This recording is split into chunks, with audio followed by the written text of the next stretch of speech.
Welcome to all of you. तो अब तक हम लोग इन्फ्रेंस के कोर्स में क्रैमर ऑन इक्वलिटी तक कर चुके हैं और जैसा कि आपको स्टार्टिंग में बताया गया था कि आपके इस सेमेस्टर की इन्फ्रेंस को मेनली दो पार्ट्स में डिवाइड किया गया है। पहले सेक्शन का नाम होता है मेथड ऑफ एस्टिमेशन, यानी हम कैसे डिफरेंट पॉपुलेशंस के पैरामीटर को एस्टीमेट करते हैं। तो आपने पढ़ा method of likelihood estimation, method of moment estimate और साथ ही साथ इस एस्टीमेटर की प्रॉपर्टीज़ के बारे में भी पढ़ा। अब हम लोग सेक्शन 2 की तरफ स्विच करते हैं जिसका नाम है टेस्टिंग ऑफ हाइपोथेसिस। क्या होता है टेस्टिंग ऑफ हाइपोथेसिस का मतलब, कैसे करते हैं, इन सारी चीज़ों के बारे में आज आप जानेंगे। तो सबसे पहले आपको बस एक ओवरव्यू मिले कि टेस्टिंग ऑफ हाइपोथेसिस है क्या। सपोज कर लो कि x फॉलो कर रहा है normal distribution with mean mu and variance sigma square. जब x नॉर्मल डिस्ट्रीब्यूशन को फॉलो कर रहा है और हमने इस म्यू को एस्टीमेट कर लिया किसकी मदद से, सैंपल मीन की मदद से। अब सैंपल मीन आएगा कहाँ से, ये एक पॉपुलेशन है, इस पॉपुलेशन से एक सैंपल लिया गया, सैंपल मीन यहाँ से निकल कर आएगा जब हम यहाँ की x1 x2 xn की वैल्यूज़ को ऐड करके एवरेज लेंगे। मान लो ये 20 आ गया। अब हम कह रहे हैं कि पॉपुलेशन का मीन भी 20 होगा क्योंकि हमने इसको सैंपल के मीन से एस्टीमेट किया है, उसकी मदद से निकाला है।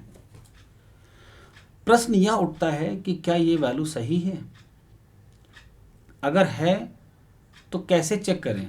कोई ऐसा तरीका जिससे हम चेक कर पाएँ कि जितने भी पैरामीटर्स की वैल्यू को हम लोग एस्टीमेट कर रहे हैं वो सही हैं या नहीं। तो इसके लिए हम लोग अप्लाई करते हैं टेस्टिंग ऑफ हाइपोथेसिस। अब टेस्टिंग ऑफ हाइपोथेसिस का बेसिक्स जानेंगे आज की क्लास में आप सब। जो टेस्टिंग ऑफ हाइपोथेसिस का पूरा कॉन्सेप्ट है उसको समझने में कम से कम 2 से 3 दिन आपको लगेंगे।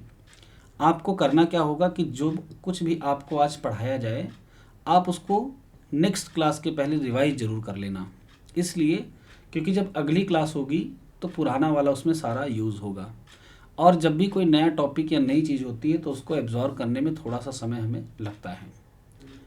अब हाइपोथेसिस को हम लोग रिप्रेजेंट कैसे करते हैं, एच से। दो तरीके की हाइपोथेसिस होती हैं, एक होती है H0 और दूसरी होती है H1। ये क्या है अभी हम बताते हैं। मान लो इस वाले स्टेटमेंट की टेस्टिंग आपको करनी है कि पॉपुलेशन का मीन 20 आया है, ये सही है या नहीं।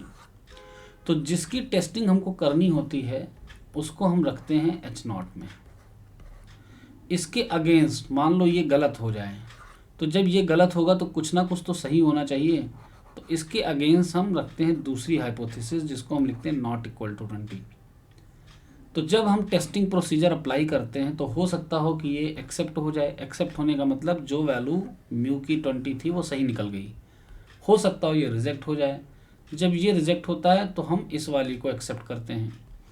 ऊपर वाली हाइपोथेसिस को कहते हैं नल हाइपोथेसिस।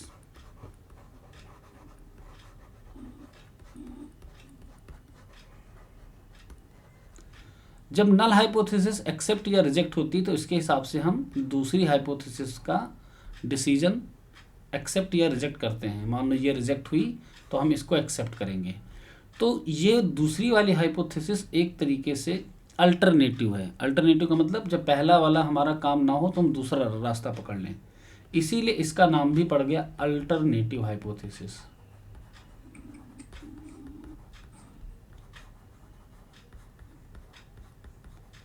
तो बेसिकली हाइपोथेसिस का कॉन्सेप्ट ये है कि statistical hypothesis is an statement about the population parameter. ये पॉपुलेशन के पैरामीटर के बारे में एक स्टेटमेंट होता है और हम उस स्टेटमेंट की टेस्टिंग करते हैं। तो टेस्टिंग स्टार्ट करने के पहले जितने बेसिक कॉन्सेप्ट हैं वो सारे हम लोग जानेंगे। तो धीरे धीरे करके हम आपको एक एक करके बताते हैं। हम आपको दो तरीके की हाइपोथेसिस बता चुके हैं, एक का नाम है नल और एक का नाम है अल्टरनेटिव। नल में हम उसको रखते हैं जिसकी टेस्टिंग करनी होती है और अल्टरनेटिव में हम उसका अपोजिट लिखते हैं। अब अल्टरनेटिव के लिखने के कुछ और तरीके हैं, ज़रा ये भी देख लो। हो सकता हो कि अल्टरनेटिव में हम ये लिख दें, हमने नल में लिखा 20 और अल्टरनेटिव में 30 लिख दिया। ये सब आएगा कैसे, according to situation, according to question. हो सकता हो हम ऐसे लिख दें कि नल में अगर 20 है तो अल्टरनेटिव में म्यू लेस देन 20 होगा, या फिर ऐसा भी हो सकता हो कि नल में अगर 20 है तो अल्टरनेटिव में ग्रेटर देन 20 हो जाएगा। तो इसका मतलब है कि अल्टरनेटिव हाइपोथेसिस को कई तरीक़ों से लिखा जा सकता है, ठीक है। तो इनके अपने अलग अलग नाम होते हैं। जब भी कभी हाइपोथेसिस में इक्वालिटी होल्ड करें किसी भी, चाहे वो नल हो चाहे वो अल्टरनेटिव हो, तो इक्वालिटी होल्ड करने पर हम इस हाइपोथेसिस को कहते हैं सिंपल हाइपोथेसिस।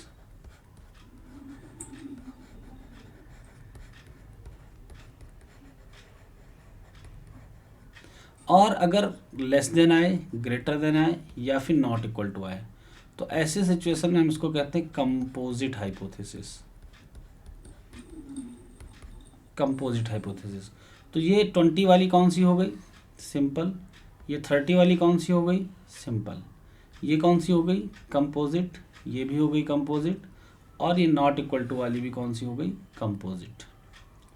तो नल हाइपोथेसिस और अल्टरनेटिव आपको क्लियर हुआ, सिंपल और कंपोजिट आपको क्लियर हुआ। Okay, yes sir. चलिए थोड़ी सी लैंग्वेज पढ़ेंगे फिर आगे बढ़ेंगे। The theory of testing of hypothesis initiated by J Neyman and E.S. Pearson. Testing की थ्योरी को इन लोगों ने दिया था, नेमन, पियर्सन, लेमा भी आप आगे चलकर एक पढ़ेंगे। तो J Neyman and E.S. Pearson.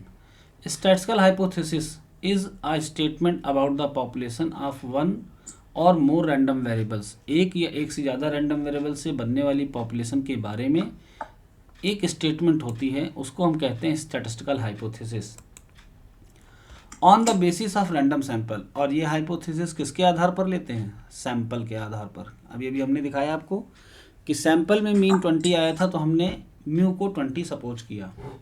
बेटा माइक ऑफ कर लो अपना, अगर आपको कुछ पूछना हो तो ही ऑन करना, ठीक है। यस।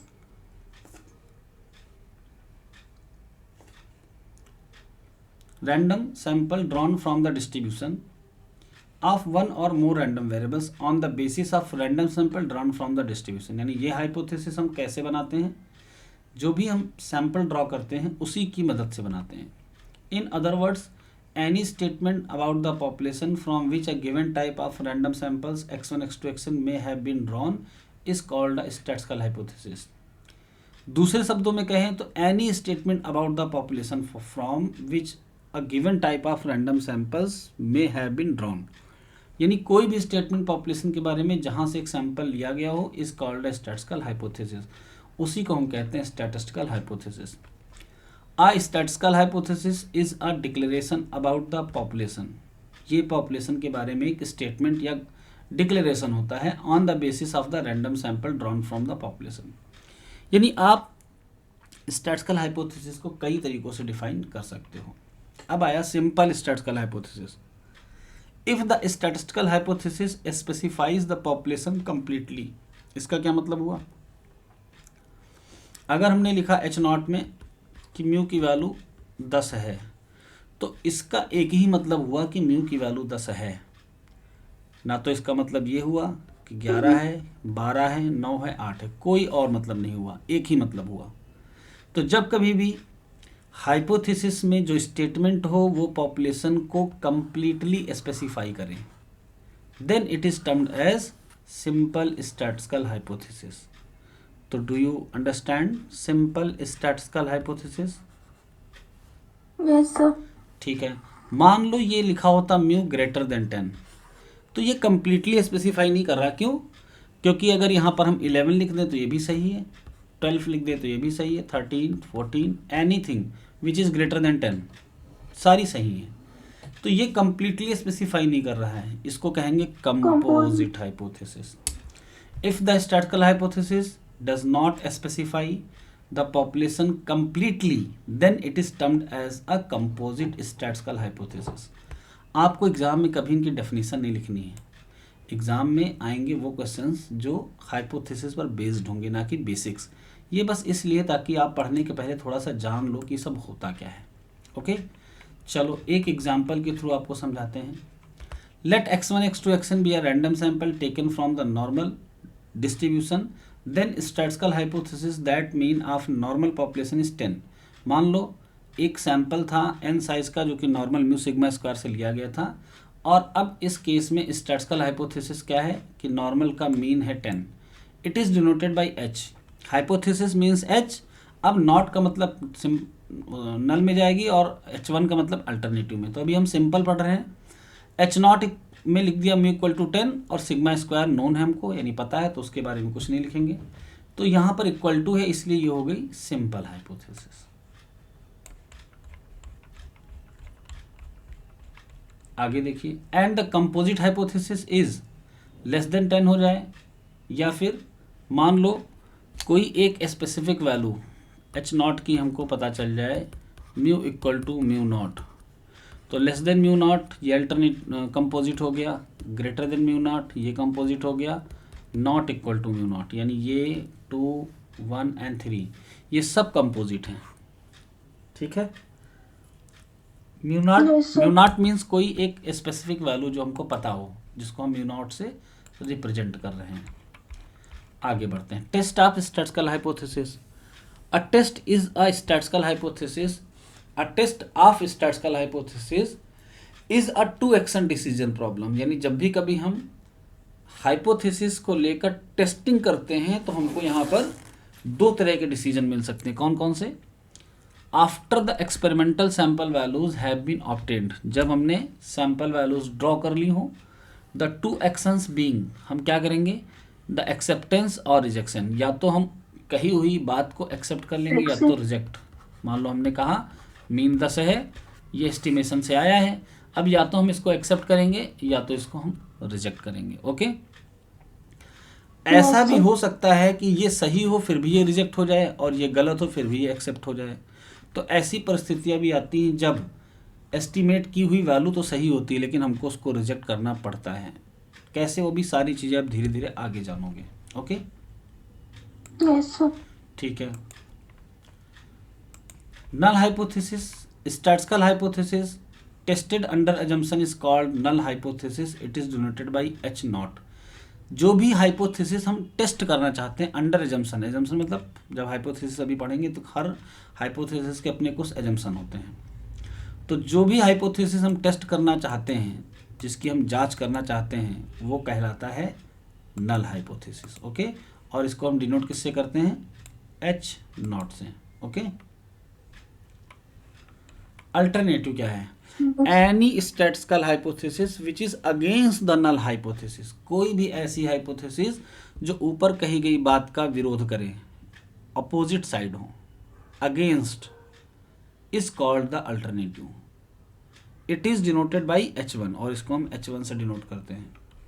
चलिए एक एग्जांपल देखते हैं। Let us consider the light bulb problem. Suppose that a bulb manufactured under some standard manufacturing process. हम एक लाइट बल्ब की समस्या को लेकर इसको समझते हैं। मान लो हमने एक मैन्युफैक्चर्ड बल्ब लिया जो कि किससे बनाया जा रहा है? स्टैंडर्ड मैन्युफैक्चरिंग प्रोसेस से। स्टैंडर्ड मतलब कंपनी में कहीं पे अच्छी क्वालिटी का बन रहा है तो हमने उसको मान लिया कि वो स्टैंडर्ड मैन्युफैक्चरिंग प्रोसेस का है। Have an average life of mu hours, और इस बल्ब के जलने के जो घंटे थे उसको कहा गया एवरेज कितना है? Mu hours. मान लो एक कंपनी कोई बल्ब बनाती है और वो कहती है कि ये 2500 घंटे तक जलेगा। ये 2500 घंटे एग्जैक्ट नहीं होते, ये एवरेज होता है। मान लो कंपनी ने बनाए 1 लाख बल्ब, 1 लाख बल्ब की टेस्टिंग करने के लिए यहाँ से लिया गया 100 बल्ब का सैंपल। 100 बल्ब को क्या किया गया? सर्किट में लगाकर छोड़ दिया गया, सारे बल्ब ऐसे लगाकर छोड़ दिए गए, और एक आदमी ने इस पे निगरानी रखी कि कब कौन सा बल्ब फ्यूज़ हो रहा है। तो सारे बल्ब, कोई 3000 घंटे जला, कोई 2000 घंटे जला, इस तरीके से। जब सारे बल्ब का हमको एवरेज मिला, टोटल मिला, तो हमने इनको जोड़ के एवरेज निकाला। एवरेज क्या आया? 2500 आवर्स। तो ये म्यू की वैल्यू हो गई। यहाँ पे बताया गया ना एवरेज लाइफ ऑफ म्यू। तो म्यू की जो वैल्यू है वो हमको यहाँ गिवन नहीं है, सिंबल के फॉर्म में है, बट समझाने के लिए हमने बताया कि बल्ब बनाने वाली किसी कंपनी में ऐसा हो सकता है कि उसके सैंपल के थ्रू जो रिजल्ट मिला हो कि बल्ब औसतन कितने घंटे जल सकते हैं, on average how much hour they light. तो ये आया mu hours. And it is propose to a test of new procedure for manufacturing light bulb. एक आदमी ने कहा कि बल्ब बनाने का मेरे पास एक नया तरीका है, proposed to a test of new procedure for manufacturing light bulbs, और इसने कहा कि नया तरीका पुराने से बेहतर है। Thus we have two population of bulbs, इस तरीके से हमारे पास बल्ब की दो पॉपुलेशन हो गई, एक वो पॉपुलेशन जो स्टैंडर्ड तरीके से बनी थी पुराने तरीके से, और एक वो हो गई जो नए तरीके से बन रही है। Okay, Yes, sir. अब हमारे पास क्या क्या डिसीजन लेने के लिए आ सकते हैं। Manufactured by new process, in this problem the following three hypothesis में बी सेटअप। पहला है new process is better than standard process, यानी जो नई तरीके से बल्ब को बनाया जा रहा है वो ज़्यादा अच्छा है पुराने वाले से। दूसरा है new process is inferior to standard process, यानी जो नई वाली प्रोसेस है वो पहले वाले से बेकार है। तीसरा है there is no difference between the two process. अब आपसे अगर मैं पूछूं कि इन तीन स्टेटमेंट में कौन सा स्टेटमेंट है जो अनबायस्ड है, क्या आपको देखकर समझ में आ सकता है ऐसा? अनबायस्ड का मतलब होता है दोष रहित, यानी जिस स्टेटमेंट में कोई दोष ना हो।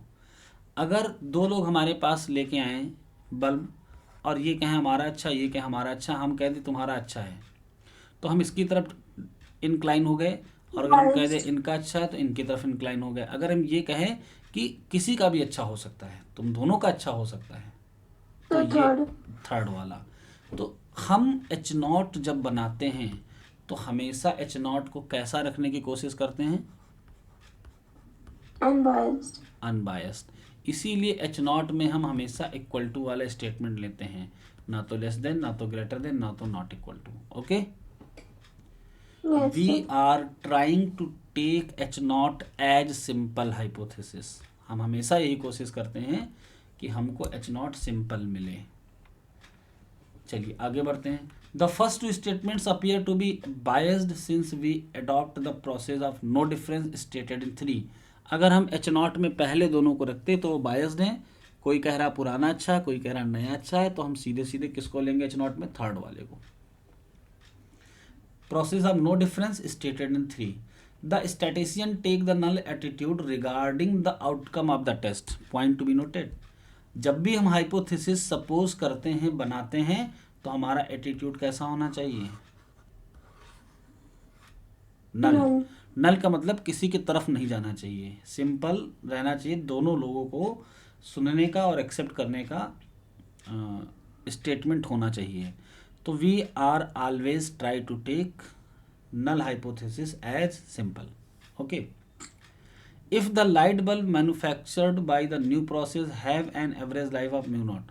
मान लो पुरानी प्रोसेस के बल्ब का एवरेज था म्यू और नए वाले का है म्यू नॉट, तो हम एच नॉट में क्या लेंगे? जो दोनों को इक्वल वेटेज दे, किसी की तरफदारी ना करें, इक्वस लेंगे, है ना। और इसके अगेंस्ट अल्टरनेटिव हाइपोथेसिस क्या हो जाएगी? हो सकता हो हमें पता ही ना हो कि कौन ख़राब है, तो हम नॉट इक्वल टू लगा देंगे। लेकिन अगर हमको ज़रा सा भी आइडिया लगा कि नई प्रोसेस अच्छी नहीं है, तो हम लिख लेंगे mu naught less than mu, यानी नए वाले का एवरेज पुराने वाले से कम है। और अगर हमको लगा नई वाली प्रोसेस अच्छी है तो mu naught greater than mu कर देंगे, यानी नई वाली प्रोसेस पुरानी वाली प्रोसेस से अच्छी है। तो there are three types of taking alternative hypothesis, one is not equal to and the other two are greater than and less than. अब जरा ध्यान से समझना, इनके भी स्पेशल नेम्स हैं। कैसे? जब भी हम कहते हैं, मान लो यहाँ पर है नया प्रोसेस म्यू नॉट, या म्यू कह लो पुराना प्रोसेस। अब नई प्रोसेस या तो इससे बड़ी होगी या तो इससे छोटी होगी। अगर नई प्रोसेस इससे ज़्यादा घंटे तक बल्ब को जला रही है तो हम इसको कहते हैं राइट टेल्ड, मतलब जो नई प्रोसेस है वो राइट की तरफ जा रही है, क्योंकि हमारा इधर राइट हैंड होता है। और अगर मान लो नया वाला प्रोसेस का एवरेज इससे कम आया तो ये बन गया लेफ्ट टेल्ड। तो इन दोनों को मिलाकर जो स्टेटमेंट बनता है उसको कहते हैं हम वन टेल्ड, यानी एक ही तरफ इसमें है। लेकिन अगर ये स्टेटमेंट आ जाए नॉट इक्वल टू का, नॉट इक्वल टू मीन्स बराबर नहीं है, तो बराबर ना होने के केस में हम इधर भी जाएंगे और इधर भी जाएंगे, दोनों तरफ जा सकते हैं। तो जब दोनों तरफ जाने की संभावना रहती है तो हम इसको कहते हैं Two-tailed. To tailed. तो आपको ये क्लियर हो गया, राइट टेल्ड, लेफ्ट टेल्ड, या फिर वन टेल्ड, या फिर टू टेल्ड, सब कुछ Yes, sir. ठीक है। ये सारी चीज़ें आपके काम आएंगी धीरे धीरे जब हम आगे बढ़ेंगे, तो इनके बिना आप हाइपोथेसिस की टेस्टिंग नहीं कर पाओगे। Now we come to the most important topic known as critical region. How can you understand it? देखते हैं। क्रिटिकल रीजन को समझना इसलिए ज़रूरी है क्योंकि क्रिटिकल रीजन आगे आप जब तक स्टैट्स पढ़ोगे तब तक क्रिटिकल रीजन हमेशा आपके सामने घूम घूम कर आता रहेगा, अलग अलग रूप में, अलग अलग सवालों में। तो चलिए हम समझते हैं कि पहले क्रिटिकल रीजन है क्या, है ना।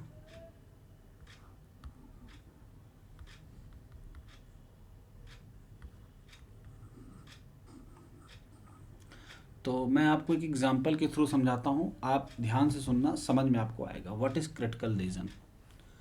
हमारे पास एक कॉइन है और हमने इस कॉइन को क्लास के सभी बच्चों को दिया और हमने कहा आप इस कॉइन को 10 टाइम टॉस करो। 10 टाइम टॉस करने पर आपका जो स्कोर आए, यानी हम कह रहे हैं हेड को काउंट करो, तो आपका स्कोर जो हेड आए उसको लिखो कितना आया। Okay, Yes. ठीक है।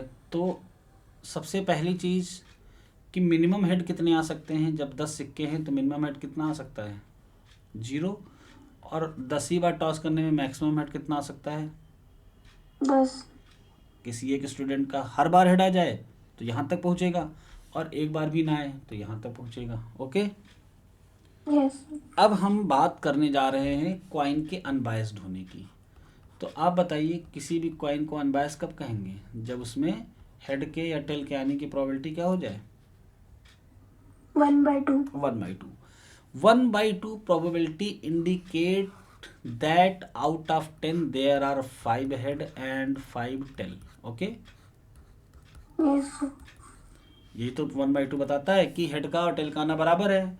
तो ये थ्योरी से आया, थ्योरेटिकल अप्रोच है ये। थ्योरी कहती है कि according to classical definition of probability head and tail are equally likely, so the probability of coming head upward or tail is same and equal. तो 10 में से अकॉर्डिंग टू थ्योरी 5 हेड और 5 tell आएंगे, लेकिन आप घर पे ये ट्रायल करके देखना, सिक्के को 10 बार उछालना और देखना कि क्या ये मिला। अच्छा, सोच के बताओ, क्या ये मिलेगा हमेशा?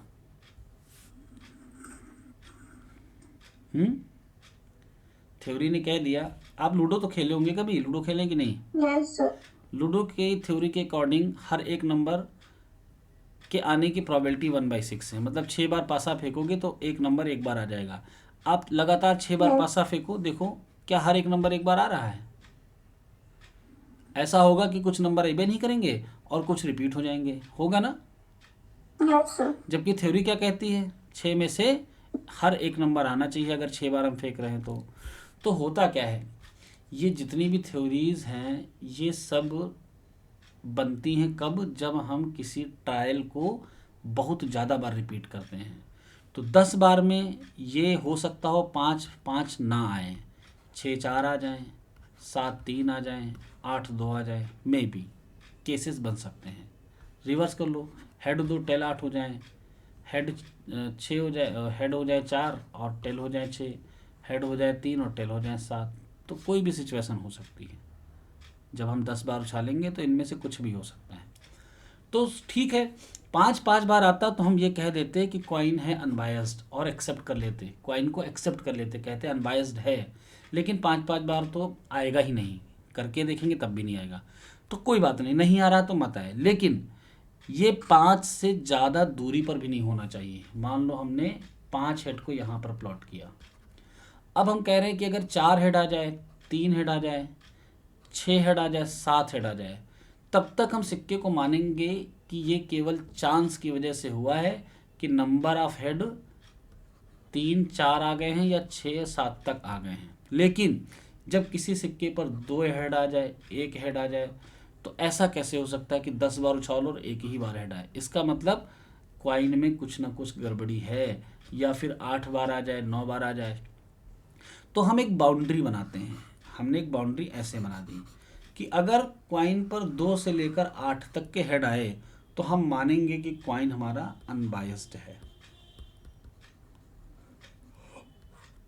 लेकिन अगर हेड इससे ऊपर हो गए और इसके नीचे हो गए तो हम मानेंगे कि कॉइन क्या है, biased, it means that in this area 2 to 8 we accept the coin for its unbiasness. Unbias होने के लिए हम मान गए कि हाँ कॉइन अनबायस्ड है और हमने कॉइन को एक्सेप्ट कर लिया, लेकिन in this region we reject the coin, या सीधे सीधे कह लो we reject the null hypothesis. null hypothesis, अब क्रिटिकल रीजन का कॉन्सेप्ट आया। क्रिटिकल रीजन क्या होता है? क्रिटिकल रीजन का दूसरा नाम होता है रीजन ऑफ रिजेक्शन। हम जिस भी चीज की टेस्टिंग कर रहे हैं, ऐसे रीजन में जहां पर हम अपने टेस्ट को एक्सेप्ट ना करें बल्कि रिजेक्ट कर दें, that region is known as critical region. Okay, yes, तो आपको क्रिटिकल रीजन समझ में आया। पॉइंट नंबर 2, सर हाँ फिर से बता दीजिए। फिर से बता देते हैं। क्रिटिकल रीजन का मतलब होता है कि जब हम किसी चीज़ को रिजेक्ट करें, तो हम जब क्वाइन को ले रहे हैं तो क्वाइन को 10 बार टॉस करने में अकॉर्डिंग टू थ्योरी 5 हेड आने चाहिए, 5 हेड 5 टेल। लेकिन रियल लाइफ में ऐसा कभी नहीं होगा कि हर बार हम, जैसे क्लास में हमने सबको दिया, 100 बच्चे थे, हो सकता हो किसी एक बच्चे का ये डेटा मिले, लेकिन 99 का ये डेटा नहीं मिलेगा। 99 का डेटा क्या मिलेगा? 6 हेड आ जाएंगे, 4 टेल आ जाएंगे, या फिर 4 हेड 6 टेल आ जाएंगे, 3 7 7 3 ऐसे, यानी हेड इतने हो सकते हैं। तो ठीक है, 5 ना आए, 5 से एक ज़्यादा हो जाए या 2 ज़्यादा हो जाए, एक कम हो जाए या 2 कम हो जाए, तब तक हम मान लेंगे कि ये किसी और वजह से हो गया होगा। लेकिन अगर ऐसा हो जाए कि 5 के 5 हेड गायब हो जाएं, 0 हेड आ जाए 10 बार में, तो इसका मतलब एक ही हुआ कि ऐसा हो नहीं सकता। इसका होने का एक ही रीज़न है कि जो कॉइन था वो गड़बड़ था। गड़बड़ होने का मतलब वो हेड लाने के लिए ज़्यादा अच्छा था बजाय टेल लाने के लिए। तो ऐसे कॉइन को हम कहते हैं बायस्ड कॉइन। ओके, yes, तो sir, कौन से रीजन पे हम अपने कॉइन को रिजेक्ट करने जा रहे हैं? जब उसमें नंबर ऑफ हेड 3 से कम आ जाए या फिर 7 से ज़्यादा आ जाए, तो हम कॉइन को क्या कर देंगे? रिजेक्ट कर देंगे, कह देंगे ये आइडियल कॉइन नहीं है, यहाँ पर सबके आने की प्रोबेबिलिटी 1/2 नहीं है। ओके, yes, sir, ठीक है। अब ये क्रिटिकल रीजन का जब कॉन्सेप्ट आप पढ़ोगे टेस्टिंग ऑफ हाइपोथेसिस के दौरान, तब हम लोग यूज़ करेंगे डिस्ट्रीब्यूशंस का। टेस्टिंग करने के लिए आपके पास 3 डिस्ट्रीब्यूशन हैं जो आपको पढ़ने हैं। कौन कौन से? एक तो है टी, दूसरा है एफ और तीसरा है काई स्क्वायर। ये 3 प्रोबेबिलिटी के जो डिस्ट्रीब्यूशंस हैं ये यूज़ किए जाते हैं पैरामीटर को टेस्ट करने के लिए कि वो सही है या नहीं। कैसे?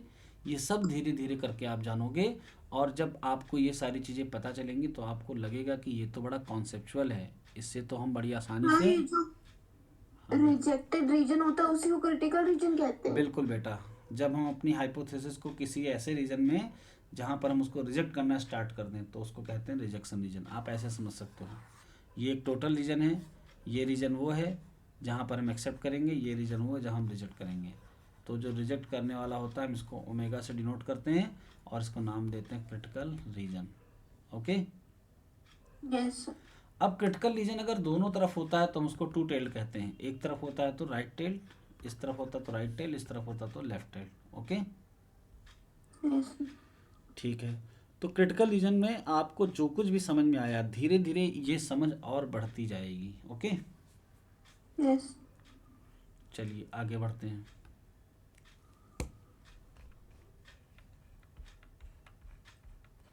Let x1, x2, xn be a random sample of size n taken from the population having PDF this. To test any statistical hypothesis on the basis of these random sample, इस सैंपल के आधार पर अगर हम कोई hypothesis test करना चाहें of observations, we divide the whole sample space, all the possible set of observations into 2 disjoint region। यानी हम अपने पूरे सैंपल स्पेस को 2 रीजन में डिवाइड कर देते हैं, और एक को नाम देते हैं ओमेगा और दूसरे को नाम देते हैं omega complement. Okay, yes, sir, if observed sample point X bar, यानी जो भी हमको रिजल्ट मिला टेस्टिंग के दौरान, falls into one of the region से ओमेगा, मान लो ये ओमेगा में आया, ओमेगा में आते ही हम कहेंगे कि एक्स बिलोंग कर रहा है ओमेगा को, और हम एच नॉट को क्या कर देंगे? रिजेक्ट कर देंगे। क्यों? क्योंकि ये कहाँ चला गया, रिजेक्शन रीजन में चला गया। तो हमारी एच नॉट की जो बात थी वो ट्रू नहीं हो पाई, फॉल्स हो गई, और इसी वजह से हमने इसको क्या कर दिया, रिजेक्ट। ओके, आगे बढ़ते हैं। और अगर वो उस रीजन में आ जाए जिसमें एक्सेप्ट करना है तो क्या कहेंगे उसको, acceptance reason.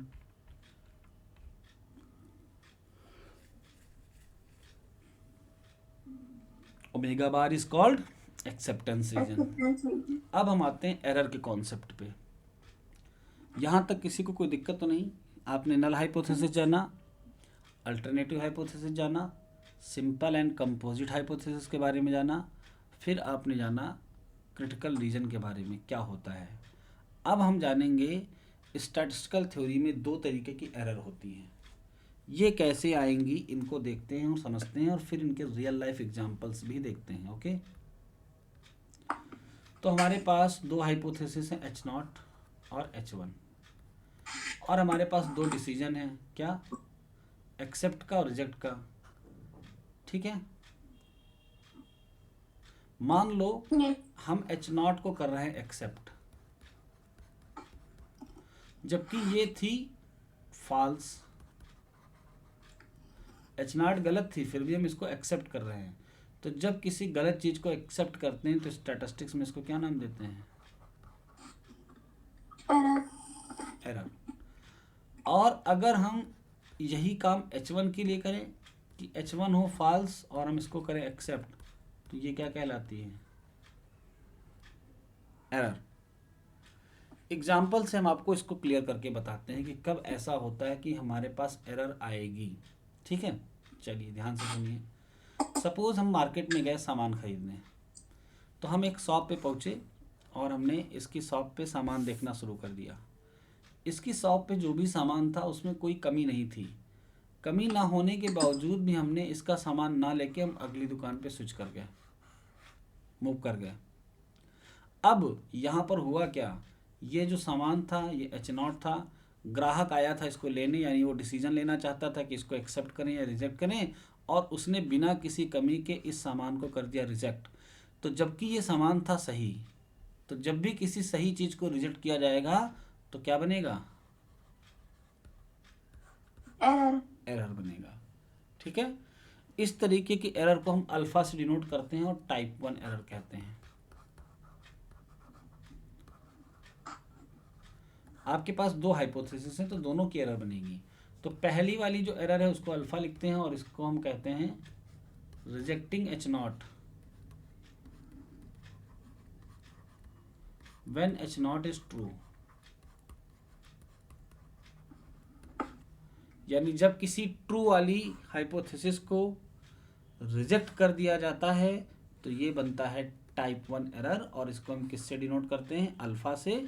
Alpha is the probability of making type 1 error, यानी हमारे पास कितने प्रतिशत चांस हैं कि सही चीज रिजेक्ट हो जाएगी। ओके, अब आपको दूसरा एग्जांपल समझाते हैं। मान लो किसी एक कॉलेज में 100 सीटों पे बच्चों ने फॉर्म अप्लाई की एडमिशन लेने के लिए। ठीक है, 100 सीटों में 5 लोग ऐसे थे जो उस कॉलेज वाले के जानने वाले थे और उन्होंने आके अपनी सीट पक्की करवा ली। तो इन 5 के चक्कर में यहाँ के 100 बच्चों में से कुछ 5 को हटाना पड़ेगा। तो हम यहाँ पर क्या कर रहे हैं, इस 5 को हटा रहे हैं, यानी रिजेक्ट कर रहे हैं, जबकि ये 5 क्या थे, सही थे। Rejecting H naught when H naught is true हो गई टाइप 1 एरर। अब 100 में से 5 बच्चों को गलत तरीके से लिया गया, तो कितना प्रतिशत हुआ टाइप 1 एरर, 5%। क्यों, आउट ऑफ 100 5 बच्चों को ऐसे लिया गया जो ट्रू नहीं थे, तब भी उनको सेलेक्ट किया गया, तो ये हो गई टाइप 1 एरर। समझ में आई बात आपको? Yes sir.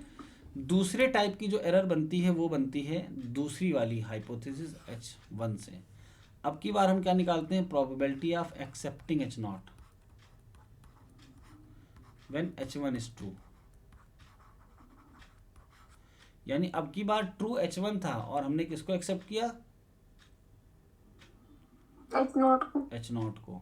तो जब कभी भी ऐसा होता है कि हम ट्रू कोई और हो एक्सेप्ट किसी और को कर ले, उस सिचुएशन में इस एरर का नाम पड़ता है बीटा।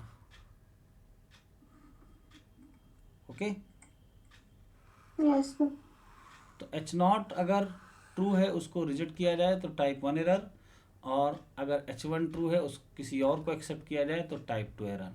तो आपको इनको एज इट इज़ याद रखना है। जैसे हम अल्फ़ा लिखेंगे तो अल्फ़ा को कैसे आपको याद करना है, इसको आज घर पे रट लेना। Rejecting H naught, probability of rejecting H naught when H naught is H true. Naught is true. और बीटा में क्या याद करोगे? Probability of accepting H naught when H one is true. हाँ, probability of accepting H naught when H1 is true. ठीक है। आते हैं दूसरी बात पे। एक टर्म और होता है जिसको हम कहते हैं power. What is power? Power का मतलब होता है जितने डिसीजन सही हो जाएंगे टेस्ट की पावर उतनी बढ़ जाएगी। तो पावर को हम लोग लिखते हैं probability of accepting H naught when, sorry, rejecting H naught, probability of rejecting H naught when H1 is true. अब आप बताओ कि ये डिसीजन सही है या गलत?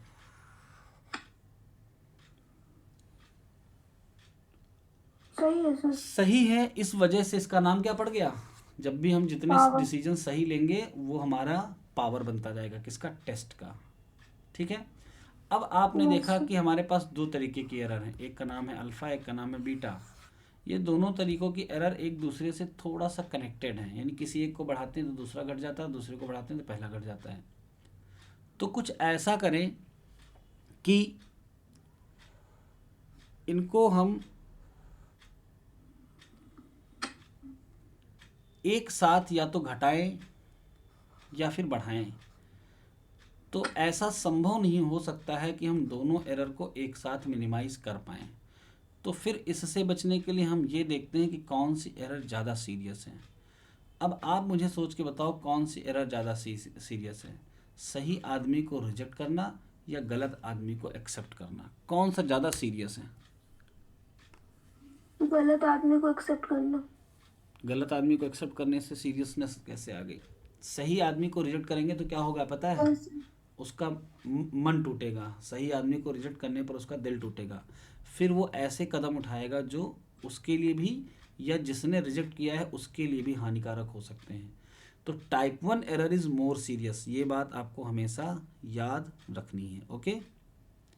Yes sir. क्या हम टाइप 1 एरर को ख़त्म कर सकते हैं? जीरो कर सकते हैं? कभी नहीं, ये भी याद रखना है।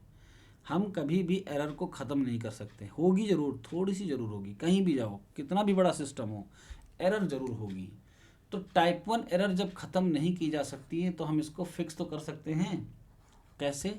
हम मान लेंगे कि हम केवल 1% ही गलत व्यक्तियों को सेलेक्ट करेंगे, या हम मान लें कि हम 5% ही गलत लोगों को सेलेक्ट करेंगे। तो हम क्या करते हैं, टाइप 1 एरर को फिक्स कर देते हैं।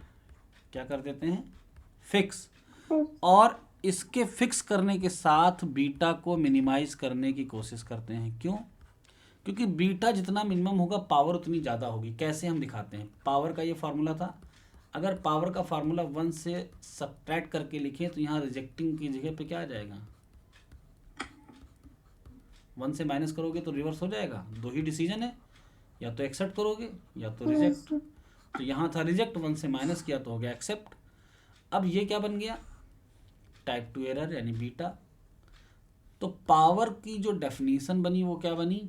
1 माइनस बीटा, यानी बीटा जितना छोटा होगा पावर उतनी ज़्यादा होगी। तो किसी भी टेस्ट में हम टाइप 1 एरर अल्फ़ा को करते हैं फिक्स, टाइप 2 एरर बीटा को करते हैं मिनिमाइज, और इसकी वजह से टेस्ट की पावर 1 माइनस बीटा हो जाती है मैक्सिमाइज। ये है पूरा कॉन्सेप्ट एरर का। समझ गए कि नहीं? Yes sir. आपने एक एग्जांपल देखा टाइप 1 एरर का कि जब हम अमीनाबाद गए और हमने सामान खरीदा, लेकिन उसका सामान ख़राब नहीं था, फिर भी हम उसको छोड़ के दूसरी दुकान पे चले गए। तो रिजेक्ट किया हमने एच नॉट को, जबकि एच नॉट था ट्रू। ठीक है।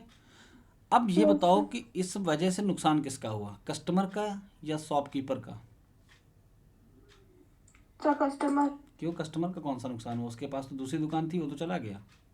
जिसकी दुकान से गया उसका नुकसान नहीं हुआ, Yes, शॉपकीपर sir. का नुकसान हुआ। तो शॉपकीपर को हम कहते हैं इकोनॉमिक टर्म में प्रोड्यूसर। और जब कभी भी टाइप 1 एरर अल्फा होती है, यानी rejecting H not one H naught is true, यानी सही सामान को रिजेक्ट किया जाने लगा, तो इससे नुकसान हुआ प्रोड्यूसर का, और इसीलिए इसका एक नाम और है। क्या नाम है? Producers risk. ओके। अब Yes, आते sir. हैं दूसरे तरीके की एरर पे। दूसरे तरीके की एरर क्या थी? Accepting H naught when H one is true, यानी ट्रू कुछ और था और हम एक्सेप्ट किसी और को कर रहे हैं। पहले इसका एग्जांपल देखिए। मान लो आप किसी दुकान पे खरीदने गए एक चिप्स का पैकेट, ठीक है।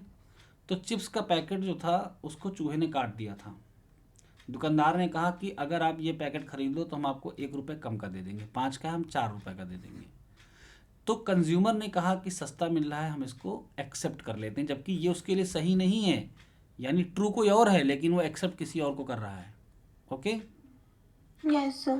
तो इस सिचुएशन में अगर नुकसान होगा तो किसका होगा? क्योंकि शॉपकीपर ने तो 4 रुपये में बेच दिया, उसका तो चूहे का काटा पैकेट निकल गया।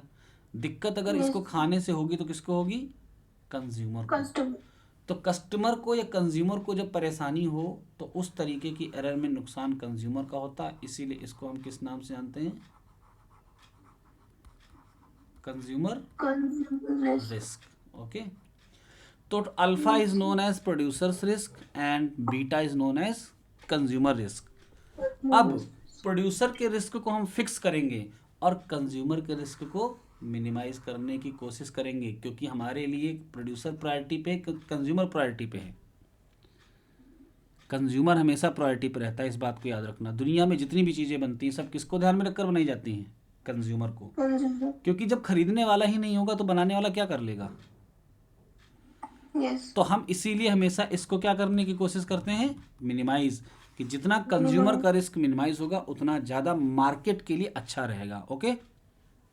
Yes, sir. तो आज आपने टेस्टिंग ऑफ हाइपोथेसिस में जाना type 1 error, type 2 error, critical region, simple null hypothesis, simple composite, alternative, इतनी सारी चीज़ें। ठीक है। तो अब Yes, sir. थोड़ा सा देखते हैं और आगे बढ़ते हैं। इसमें आपको जो चीज़ें अभी हमने कराई मैक्सिमम यहाँ पे लिखी हुई हैं, जैसे टाइप 1 एंड टाइप 2 एरर की डेफिनेशंस हैं। अब आप इसको पढ़ेंगे, समझेंगे। जितना समझाने वाला पोर्शन था वो मैंने समझाया है। ये जो इसका मैथमेटिकल पार्ट है इसकी चर्चा हम कल की क्लास में करेंगे और कल इससे जुड़े हुए सवालों को आपको लगवाएंगे। ओके। Yes, sir. ठीक है। तो आज चूँकि कॉन्सेप्ट है ये टाइप 2 एरर है, टाइप 2 एरर का डेफिनेशन यानी मैथमेटिकल पोर्शन कल करवाएंगे।